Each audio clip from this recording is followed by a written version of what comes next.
नमस्कार दोस्तों, बहुत बहुत स्वागत है आपका अपने चैनल आर रसोई में। दोस्तों, सर्दियों के कड़ाके की ठंड और सुबह की बिजी लाइफ में आज हम बनाएंगे 10 मिनट में बनने वाला खट्टा मीठा पोहा। और यकीन माने, ये पोहा आप बनाएंगे तो हमेशा इसी तरह से बनाएंगे क्योंकि बहुत ही टेस्टी लगता है खाने में।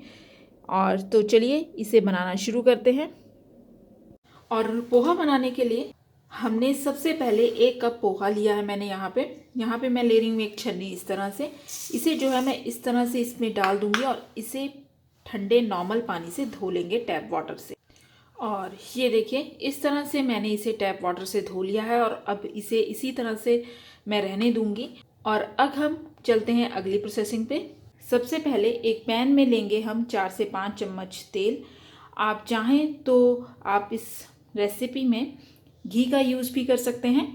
और जैसे ही तेल गरम हो जाए, हम इसमें डालेंगे ये 2 से 3 चम्मच मूंगफली के दाने। मूंगफली को हल्का हम तेल में ही पका लेते हैं। आप चाहे तो रोस्टेड मूंगफली को भी यूज़ कर सकते हैं। बिना तेल में पकाए आप मूंगफली को भी इसमें यूज़ कर सकते हैं। गैस की फ्लेम मैंने यहाँ पे मीडियम रखी हुई है।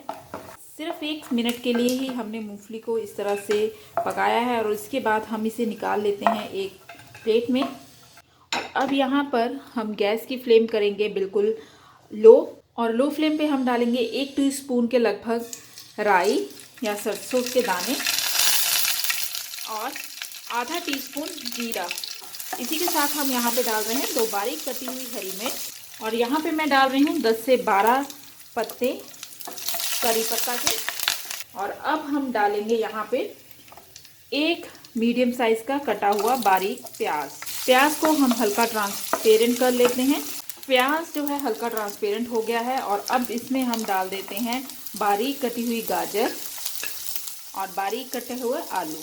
आधी मीडियम साइज़ की मैंने गाजर ली है और 1 छोटे साइज़ का मैंने आलू यहाँ पे लिया है।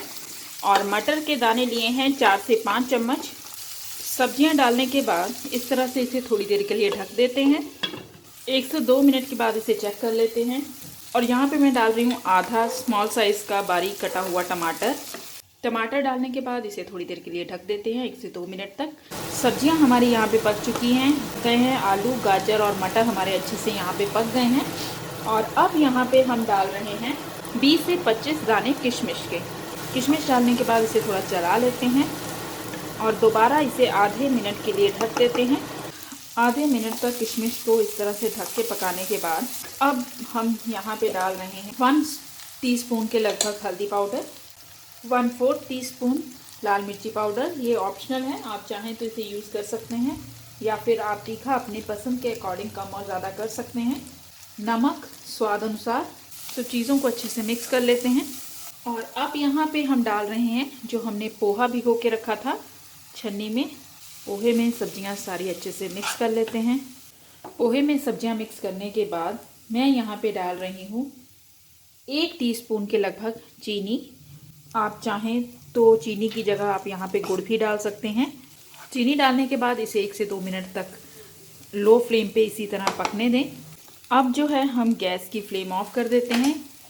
तो इसमें हम डालेंगे 1 नींबू का रस। नींबू का रस डालने के बाद इसे अच्छे से मिला देते हैं। ध्यान रहे कि नींबू का रस आप तभी डालें इसमें जब आप गैस की फ्लेम ऑफ कर दें। रोस्ट की हुई मूंगफली के दाने सबको अच्छे से मिक्स करने के बाद इसे गार्निश करें धनिया पत्ती से। और अब हमारा पोहा बनके तैयार है सर्विंग के लिए। अब इसे सर्व कर लेते हैं। लीजिए दोस्तों, तैयार है हमारा खट्टा मीठा टेस्टी पोहा। एक बार ज़रूर बनाएं। और अगर आपको ये रेसिपी पसंद आती है तो चैनल को लाइक और सब्सक्राइब करना बिल्कुल ना भूलें। Thank you.